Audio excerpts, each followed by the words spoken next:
India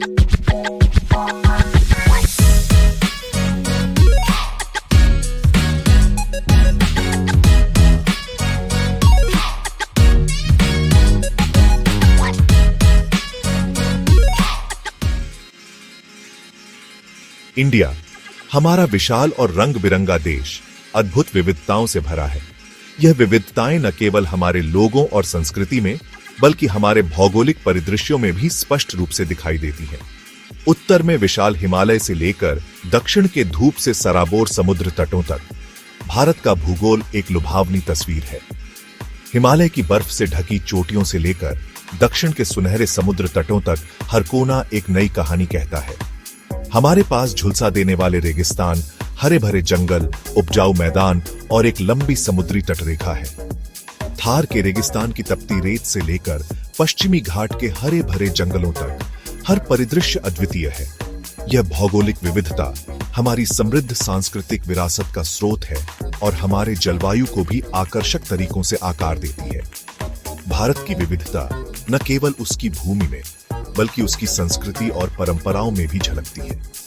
कल्पना कीजिए कि आप बर्फीले लद्दाख से नम केरल के बैकवाटर तक की यात्रा कर रहे हैं।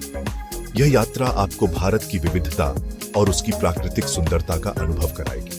तापमान, नमी और यहां तक कि आपके द्वारा सांस ली जाने वाली हवा में बदलाव उल्लेखनीय है। भारत के विभिन्न हिस्सों में मौसम और जलवायु की विविधता आपको हर कदम पर एक नया अनुभव देती है।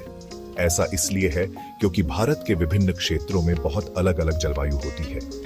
हर क्षेत्र का अपना अनूठा मौसम और जलवायु पैटर्न है जो इसे विशेष बनाता है। इस विविधता को समझना भारत की जलवायु को समग्र रूप से समझने की कुंजी है। यह समझ हमें न केवल हमारे पर्यावरण को बेहतर तरीके से जानने में मदद करती है बल्कि हमें इसे संरक्षित करने की दिशा में भी प्रेरित करती है। भारत की जलवायु उसके भूदृश्यों की तरह ही विविध है। यह विविधता भारत को एक अनूठा और आकर्षक देश बनाती है, जहां हर कोने में एक नया मौसम और एक नई जलवायु का अनुभव होता है। इसे मोटे तौर पर उष्णकटिबंधीय मानसून के रूप में वर्गीकृत किया गया है, जो देश के अधिकांश हिस्सों में भारी वर्षा लाता है। मानसून का यह मौसम कृषि के लिए अत्यंत महत्वपूर्ण है, लेकिन देश में कई तरह के जलवायु क्षेत्र हैं। ये जलवायु क्षेत्र भारत की भौगोलिक विविधता को दर्शाते हैं और विभिन्न प्रकार के वनस्पति और जीवों को समर्थन देते हैं। ये क्षेत्र ऊंचाई, समुद्र से दूरी और हवा के पैटर्न जैसे कारकों द्वारा निर्धारित होते हैं। ऊंचाई में परिवर्तन से तापमान और वर्षा के पैटर्न में भी बदलाव आता है। उदाहरण के लिए हिमालयी क्षेत्र में अल्पाइन जलवायु होती है, जिसमें ठंडा तापमान और बर्फबारी होती है, जो इसे एक अद्वितीय और चुनौतीपूर्ण पर्यावरण बनाती है। जबकि थार रेगिस्तान चिलचिलाती धूप में तपता है। यहाँ की जलवायु अत्यंत शुष्क और गर्म होती है, जो इसे एक कठोर जीवन के लिए चुनौतीपूर्ण बनाती है। समुद्र के प्रभाव के कारण तटीय क्षेत्रों में साल भर मध्यम तापमान रहता है। ये क्षेत्र अपने सुखद मौसम और सुंदर समुद्र तटों के लिए प्रसिद्ध है। इसके विपरीत आंतरिक क्षेत्रों में अत्यधिक तापमान का अनुभव होता है, जिसमें गर्मी और सर्दी दोनों ही कठोर होती है। यहाँ के लोग इन चरम मौसम स्थितियों के साथ जीने के लिए अनुकूलित हो गए हैं। भारत के विभिन्न क्षेत्रों में जलवायु की इस भिन्नता का लोगों के जीवन और आजीविका पर गहरा प्रभाव पड़ता है। यह विविधता न केवल कृषि और खाद्य उत्पादन को प्रभावित करती है, बल्कि लोगों की सांस्कृतिक और सामाजिक जीवन शैली को भी आकार देती है। भारत में जीवन अपने 4 मुख्य मौसमों सर्दी, गर्मी, मानसून और मानसून के बाद की लय के इर्द गिर्द घूमता है। प्रत्येक मौसम अपने अनोखे आकर्षण और चुनौतियां लेकर आता है, जो हमारी कृषि पद्धतियों, त्योहारों और दैनिक दिनचर्या को आकार देता है। दिसंबर से फरवरी तक सर्दियों में खासकर उत्तर भारत में ठंड बढ़ जाती है। लोग अलाव के चारों ओर इकट्ठा होते हैं, गर्म कपड़े और मौसमी व्यंजनों का आनंद लेते हैं। मार्च से मई तक गर्मी का मौसम तेज गर्मी का होता है, जिसमें पूरे देश में तापमान बढ़ जाता है। यह आम, ताजा पेय और ढीले सूती कपड़ों का मौसम है।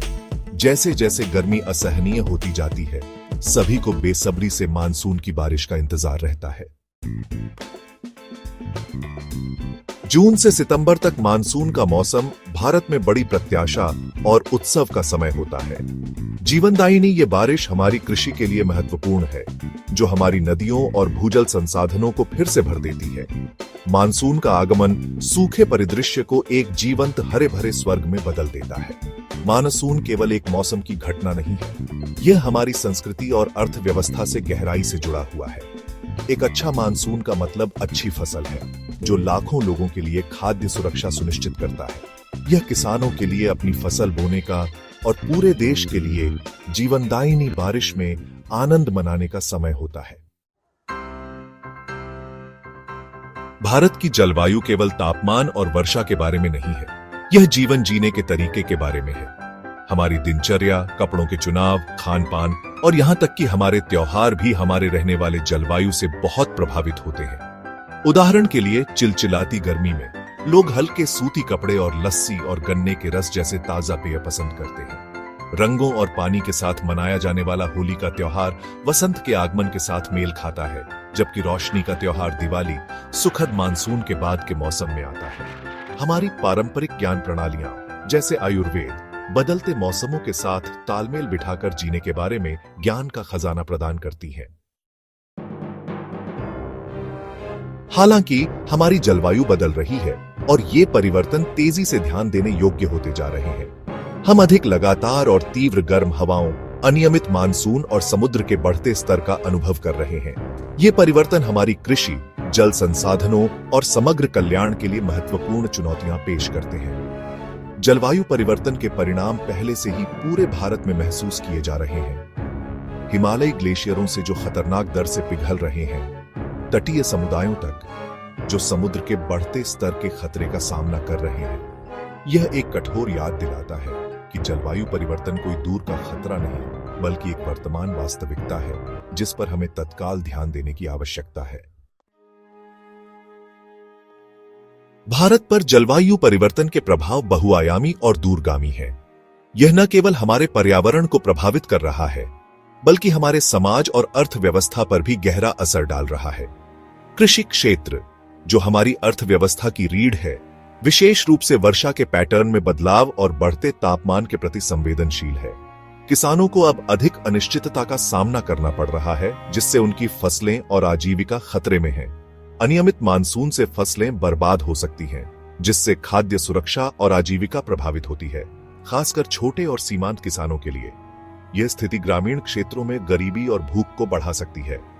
समुद्र का बढ़ता स्तर हमारे तटीय शहरों और समुदायों के लिए एक गंभीर खतरा है, जिससे लाखों लोग विस्थापित हो रहे हैं और काफी आर्थिक नुकसान हो रहा है। तटीय क्षेत्रों में रहने वाले लोग बार बार आने वाली बाढ़ और तूफानों से जूझ रहे हैं। बाढ़ और सूखे जैसी चरम मौसमी घटनाओं की बढ़ती आवृत्ति और तीव्रता पहले से ही हमारी आपदा प्रबंधन क्षमताओं पर दबाव डाल रही है। इन घटनाओं से निपटने के लिए हमें अधिक संसाधनों और बेहतर योजना की आवश्यकता है। हमें इन जोखिमों को कम करने और लचीलापन बनाने के लिए निर्णायक रूप से कार्य करने की आवश्यकता है। इसमें सामुदायिक स्तर पर वृक्षारोपण, बाढ़ अवरोधों का निर्माण और ग्रामीण क्षेत्रों में सौर ऊर्जा का उपयोग शामिल है। यह समय की मांग है कि हम एकजुट होकर जलवायु परिवर्तन के खिलाफ लड़ाई लड़ें।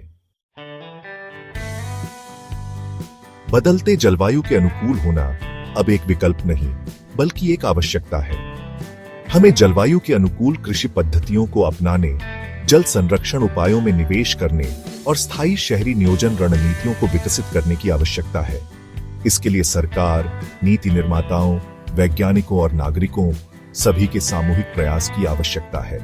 पारंपरिक ज्ञान प्रणालियां, जो प्रकृति के साथ तालमेल बिठाकर सदियों से विकसित हुई हैं, बदलते जलवायु के अनुकूल होने में बहुमूल्य अंतर्दृष्टि प्रदान कर सकती हैं। जल संचयन तकनीकों से लेकर सूखा प्रतिरोधी फसलों की किस्मों तक हमारे पूर्वजों ने हमें ज्ञान का खजाना दिया है, जिसका हम उपयोग कर सकते हैं।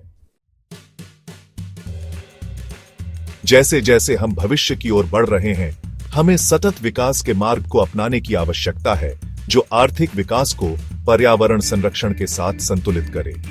इसके लिए स्वच्छ ऊर्जा स्रोतों में बदलाव, ऊर्जा दक्षता को बढ़ावा देने और हमारे कार्बन पदचिह्न को कम करने की आवश्यकता है। जलवायु परिवर्तन से निपटने में हर व्यक्ति की भूमिका है।